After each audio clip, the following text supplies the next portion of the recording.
Okay, so we're about to take a really deep dive into something you've probably heard a million times but never really thought about. I'm talking about a nursery rhyme. And what if I told you that this super simple song is actually a masterclass in building a world, one that holds a pretty clear mirror up to our own society? You know this line. Of course you do. It's practically baked into our collective brains. It's more than just a lyric, right? It's like this universal signal that a very specific, very orderly story is about to begin. So, here's how we're going to break this all down. First, we'll look at why this song is everywhere. Then, we'll literally dissect the bus itself, piece by piece. After that, we'll get into the people on the bus, the social side of things. We'll look at the one line that holds it all together, and then we'll ask the big question. Is this whole thing secretly a blueprint for how society works? All right, first things first. We have got to stop thinking about this as just some little song for kids. Seriously, let's start looking at it for what it is. A very, very carefully constructed story that has a clear goal. And that goal is to teach. You know, the secret sauce here, the real genius of the song, is how predictable it is. It uses that constant repetition and its rigid structure to build a whole world from the ground up. A tiny, perfect world that a developing brain can totally grasp. So, what are the building blocks of that world?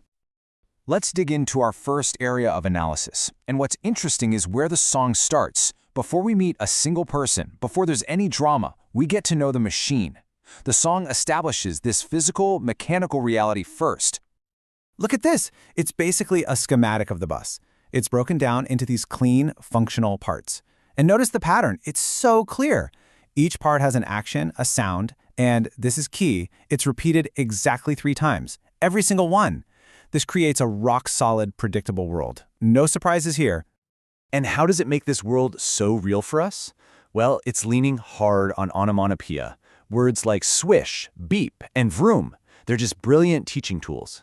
It's such a smart trick for little kids, right? You don't have to explain what a wiper does. You just say swish, swish, swish, and they get it instantly.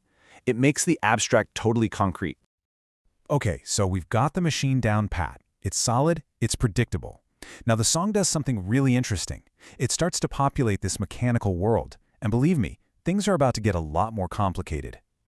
And what's fascinating is how it introduces everyone. It's not random at all. There's a clear structure, almost a social ladder. First you get the people, just this general population. But then it zooms in. We meet the babies, who are completely dependent. Then come the mommies, who are the caregivers. And finally, we get the daddies, who play the role of affirmers.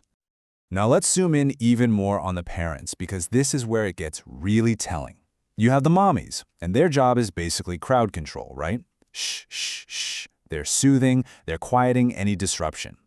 But then you have the daddies, and their function is totally different. It's purely expressive. I love you. It's an incredibly clear depiction of prescribed parental roles. And this chart just spells it all out, doesn't it? We start with the functional, almost cold sounds of the bus just doing its job, the swish, the beep. But then we shift to the messy, emotional, deeply human sounds of the people inside. So the bus is like the skeleton. It provides the structure, but the people, they're the soul of the song. So you've got all these moving parts. You've got all these people with their own little dramas. What holds this entire world together? What stops it from just being a random list of things happening on a bus? Well, it's the refrain. 11. Yeah, that's right, 11 times. In the version we're looking at, the song drills this one piece of information into our heads, over and over again. It's hammering it home for a reason, to anchor every single action, every swish, every I love you to the exact same time and place. And this is it. This is the phrase that does all the heavy lifting, all through the town. It's the glue that holds the entire universe of the song together. It's what turns a simple list of sounds and actions into a journey. The wheels, the wipers, the mommies, the babies. Suddenly they're all part of one single shared experience, moving through a shared community. All right, so let's zoom all the way out. We've looked at the machine, we've looked at the people inside, and we've looked at the line that holds it all together. So what does it all mean when you put it together? What's the big takeaway here? When you step back, it's basically a perfect little model of society, isn't it? It's arguing that, first, you need a reliable foundation that just works. That's your bus. On top of that, you layer society itself, with everyone playing their specific part. And the whole thing is moving forward together as one community on a shared path. And all that repetition? Well, that's what creates order, comfort, and makes sure everyone understands their place in the world. So I'll just leave you with this to chew on. Is The Wheels on the Bus just a catchy song to keep toddlers from having a meltdown in the back seat? Or is it something way deeper? Is it maybe one of the very first, most effective lessons we ever get in how the world is supposed to work? It's a wild thought that maybe the most profound ideas are hidden in the most familiar places.